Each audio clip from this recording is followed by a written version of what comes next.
Alright, we're going to be checking the flipper optos for a customer on his Cactus Canyon. Here I'm using Medieval Madness, also made by Chicago Gaming, so it will be the exact same. First we're going to open up the game because we're going to need to be able to see inside. So grab the yellow lever, hold it to the left to loosen the lockdown bar.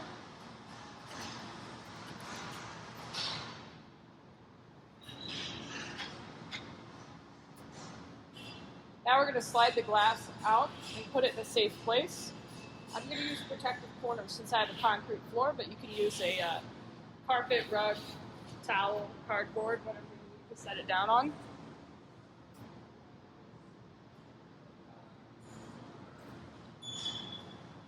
Now I'm going to remove the balls from the game. We're removing the balls so we can lift up the playfield and see better. To remove the balls, put your fingers just like this and push up hard. Look at the label to see how many balls your game should have. It's typically 4 for this type of game. Next, I'm going to close the door and power on the game because we're going to run a switch test.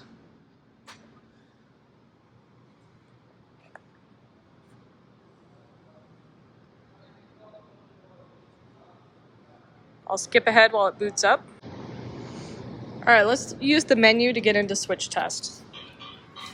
These are the 4 menu buttons. This is the black enter button, the red buttons for navigation, and then this black back button right here. So let's hit the black enter button to enter the menu. Hit enter again.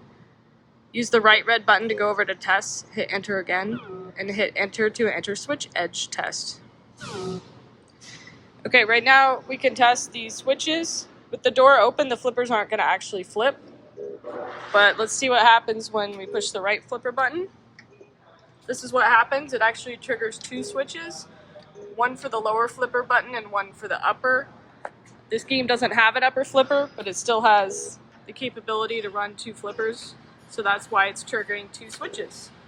You'll see on the diagram, this is now the left button. It triggers 2 squares there. And importantly in this case, because the customer's flipper is sticking up sometimes when it shouldn't, when I release the flipper, those 2 squares should go away.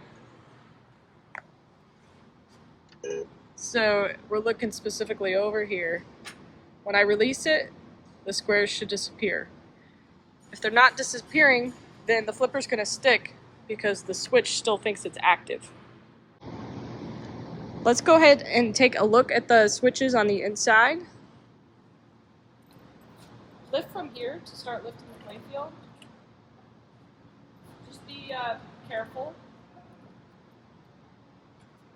Pull forward until it clicks. You need to click in on both the left and the right side, and then you can tilt the playfield up.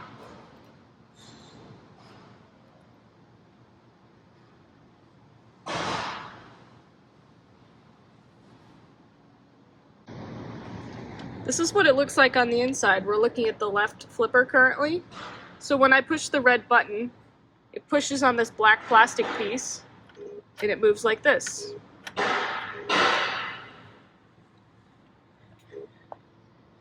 These are opto switches, each of these black U-shaped components on this little board here. And you'll notice this black plastic piece, which is called the opto interrupter, has 2 fins on it that interrupt the opto. And when you push the button, the fins move away from the U-shaped channel of the opto. As soon as the fins are out of the way of the opto, it actually triggers the switch in switch test. What I've seen before, specifically on these Chicago Gaming remakes, but it can happen on any game that uses this type of switch, is sometimes I have to adjust the alignment a little bit. Let's get another look from this angle.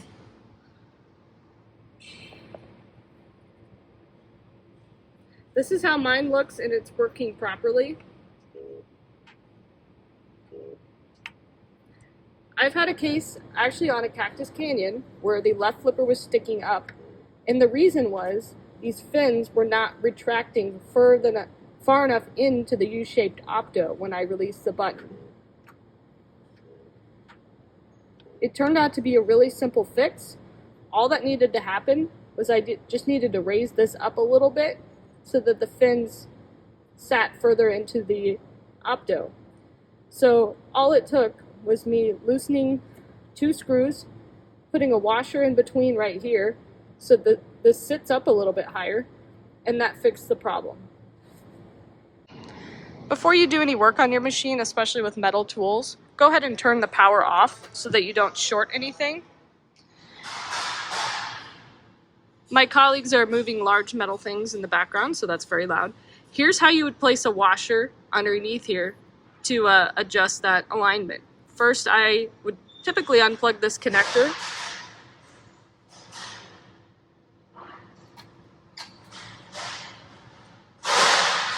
Then I would grab a 1/4-inch nut driver, but you can also use a flathead screwdriver.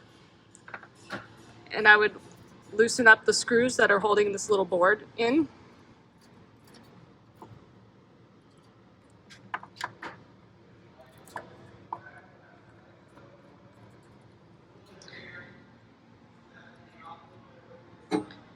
If you're going to place a washer under the top screw, which I think is what I did last time I fixed one of these, you could just take the top screw out, carefully tuck a washer in, and then put the screw through the washer. Now the board will be sticking out a little bit more. It'll help with where the fins end up resting. So again, from this angle, this is what it looks like now. And if I were to raise it up a little bit with a washer, it would allow the fins to stick into the U-shaped optos a little bit more, which is what my last customer needed for this particular adjustment where the left flipper was sticking. Hopefully now that you've seen that, it's actually pretty simple, pretty doable once you just know what to look for. And sometimes it's a quick, cheap fix. You just take one screw out, loosen another screw, put a washer in, tighten it up, your game's good to go, and you're off to the races and you're enjoying your pinball machine. So if that was the culprit, that should get you taken care of. If not, I've got a video for up and down play to look at next. If I had just put a washer into my Medieval Madness here, I might go ahead and power it on, run the switch test, and retest it before putting the playfield down and the glass back on. But in this case, I'm just going to go ahead and put the playfield down and put the glass back on because I know this one is good to go. So I have the power off. I'll grab the rails, tilt the playfield down till about here, and then it'll be able to slide back.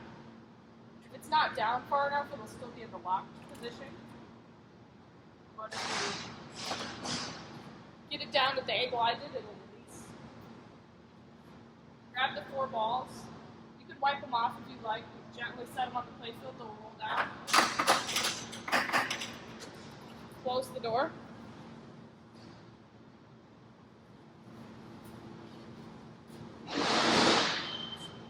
And I'm going to go ahead and put my glass on.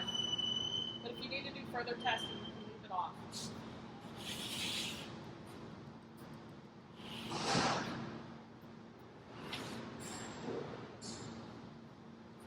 Line up the lockdown bar. Open the door, pull the yellow lever to the left. It'll go down and then put the lever back to the right. Check that it's locked into place, and we're finished for now.